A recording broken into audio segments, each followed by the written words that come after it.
Ulothrix क्या है पहले ये जान लें हम। यूलोथ्रिक्स एक शैवाल है। यूलोथ्रिक्स क्या है? एक शैवाल है। इस शैवाल के बारे में सब लोग जानते हो। शैवाल किसे कहते हैं? शैवाल की परिभाषा आप जानते हो कि ये क्या है? क्लोरोफिलस प्लांट है, फिलामेंटस है। ये तंतुवत होते हैं, तंतुवत हो गए, और इनमें क्लोरोफिल पाई जाती है। समझ गए हम? तो ये क्लोरोफिलस हो गए। ये नदियों में, तालाबों में, चट्टानों पर, लट्ठों पर, साधारण भाषा में हम कह सकते हैं कि ये काई के रूप में होते हैं। जो काई बरसात के दिनों में हमको दिखाई देता है उसी को हम कहते हैं शैवाल या एल्गी हो गया। इस शैवालों का अध्ययन हम शैवाल विज्ञान में करते हैं।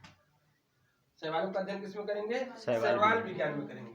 अब हमको जो मेन टॉपिक है हमारा कि यूलोथ्रिक्स क्या है, तो यूलोथ्रिक्स की स्ट्रक्चर ये है। देखो ये हो गया यूलोथ्रिक्स।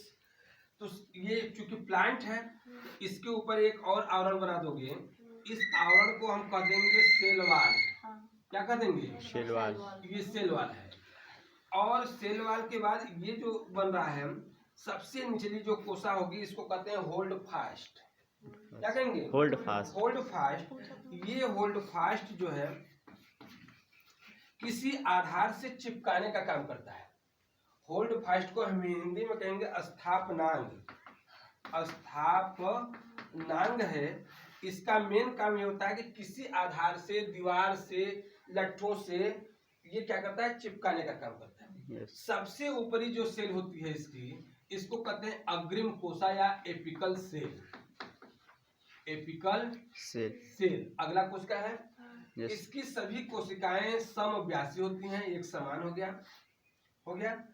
सब में एक एक न्यूक्लियस हो गया, केंद्रक। Yes sir. इसमें कोशाद्रव्य भरा हुआ है, सब लोग जानते हो। कोशाद्रव्य हो गया। हाँ। अब इसमें जो निचला वाला रहेगा इसमें कुछ नहीं, ये रंगहीन होता है।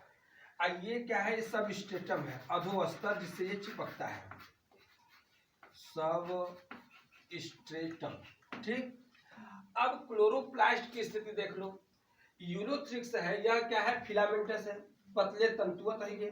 तो जब तंतुवत रचना है, इसमें सी की आकृति की अर्धचंद्राकार कह सकते हो या गर्डिल शेप्ड, इस तरह की सी की आकृति की एक रचना होती है जिसको कहते हैं क्लोरोप्लास्ट।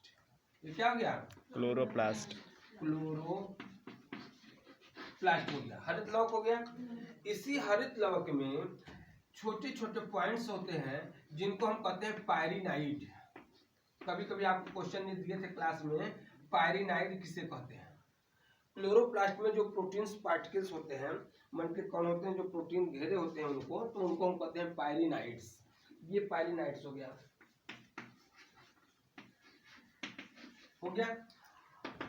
ये न्यूक्लियस ये है। अब इस फिलामेंटस प्लांट में हमको क्या पढ़ना है? जनन। यस। जनन किसे कहते हैं? आप सब जानते हैं। Yes sir. न्यू संतति बनाना, नए संततियों का निर्माण ही कहलाता है जनन। Yes sir. और ये यूलोथ्रिक्स क्या है? पौधा है। तो शैवालों की बात करते हैं। जो ये शैवाल है, इन शैवालों में जनन 3 प्रकार से होगा। क्या प्रकार से होगा? 3 प्रकार से होगा। सबसे पहला जो जनन होता है उसको कहते हैं हम वर्धी जनन। क्या कहेंगे? वर्धी जनन। अंग्रेजी में क्या कहेंगे वर्धी जनन को? Vegetative reproduction. कह सकते हो। ये क्या हो गया? वेजिटेटिव रिप्रोडक्शन हो गया। Yes sir. दूसरा का जो है उसको कहेंगे हम अलैंगिक जनन। क्या कहेंगे भाई? अलैंगिक जनन। अलैंगिक जनन कहेंगे। यही हमारा क्वेश्चन था। Yes sir. यूलोथ्रिक्स में अलैंगिक जनन को स्पष्ट कीजिए, यही क्वेश्चन था। तो ये जो अलैंगिक जनन है इसको कहेंगे एसेक्सुअल। क्या कहेंगे? एसेक्सुअल। और जो तीसरा है उसको कहेंगे हम लैंगिक जनन। इसको क्या कर देंगे हम? Sexual reproduction. तो शैवालों में जनन क्या प्रकार से हुआ? 3 प्रकार से। वर्धी जनन, अलैंगिक जनन, लैंगिक जनन। अब हम लोग क्रम से पढ़ते जाएंगे। पहले वर्धी जनन क्या है, फिर पढ़ेंगे अलैंगिक जनन क्या है, और फिर पढ़ेंगे लैंगिक जनन क्या है। हो जाएगा पूरा। वर्धी जनन जो है